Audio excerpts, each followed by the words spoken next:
So Dead by Daylight recently tweeted out the June 22 developer update for Dead by Daylight. This update includes a new prestige system, survivor and killer balances, perk changes and reworks, and general game changes. The new prestige system is Dead by Daylight's way of reducing the grind. It reduces the amount of work by around 75%, which is huge compared to the old system. Firstly, they removed the prestige limit of 3. You can now prestige as many times as you want to, and this is shown off at the end of games in the place of the grade rankings that used to be there. And now, instead of leveling up on characters at a certain level for their teachable perk, then leveling up every other survivor for those perks, you now have to prestige once, which unlocks the perk at tier 1 with every other character without having to do a single blood bow, which is kinda crazy.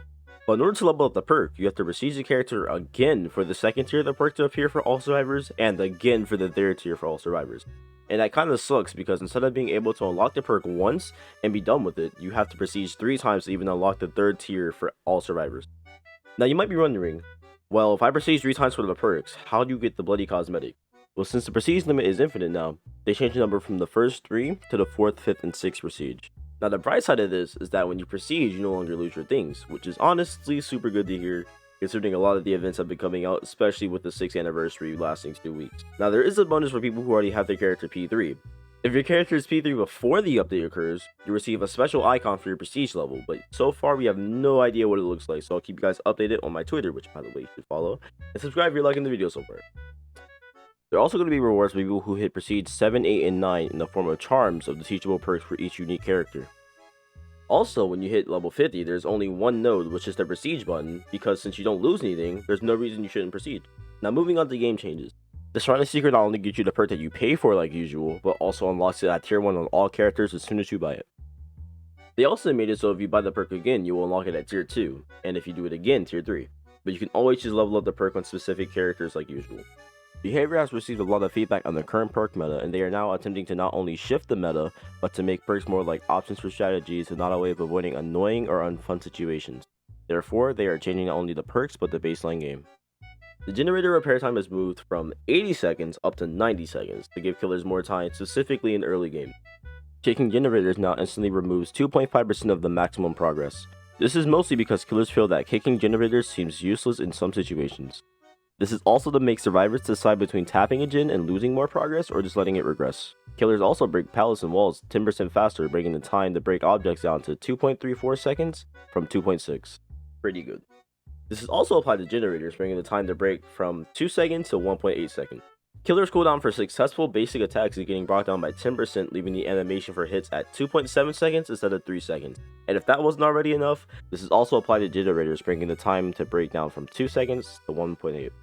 Also want to mention that Bloodlust is getting buffed slightly to make tier 2 and tier 3 occur more often. They're moving the times from 30 seconds to 25 seconds for Bloodlust 2, and 45 seconds to 35 seconds for Bloodlust 3, which isn't too game changing, but it will definitely help out some killers in those stronger loops. The first tier stays the same though. Survivors are receiving the buffs of a 5 seconds endurance effect after being unhooked, and a 7% haste effect for 5 seconds.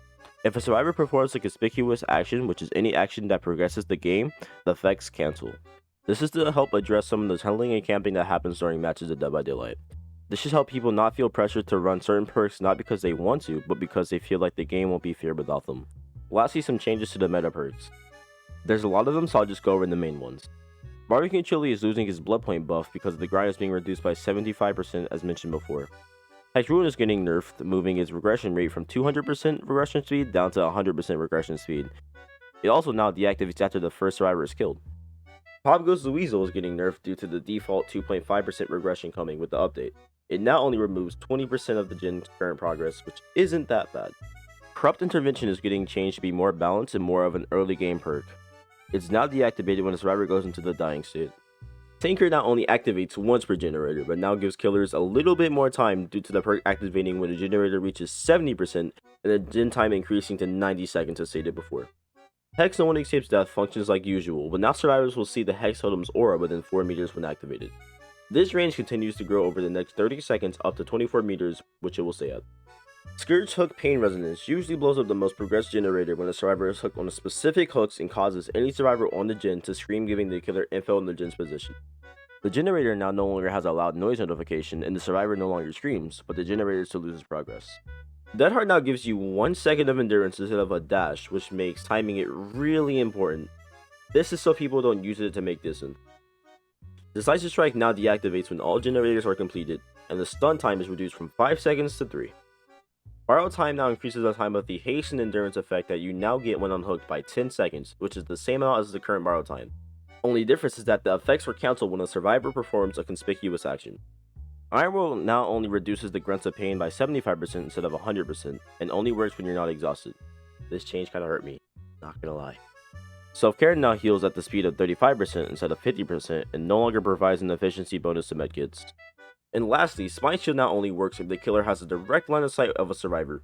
They are also removing the vault speed bonus. And lastly, Spine Shield now only works if the killer has a direct line of sight of a survivor. They are also removing the vault speed bonus. The effect of Spine Shield now lingers for half a second to make the bonus feel more smooth. All the other perk changes are now going to be shown on screen. I would have read all of these out, but the video would not have gotten posted today if I did. I also suggest you look through these and see what some perks do now, because these perks are the ones replacing the meta, so you might want to take a look. The public test build of this update is going to be live next week, so all you guys can try it out. But other than that, if you enjoyed, feel free to like and comment your feelings on the update. Also stream on Twitch at pushpanda123_ if you want to come check it out. But other than that, thank you guys for watching. I'll see you guys later.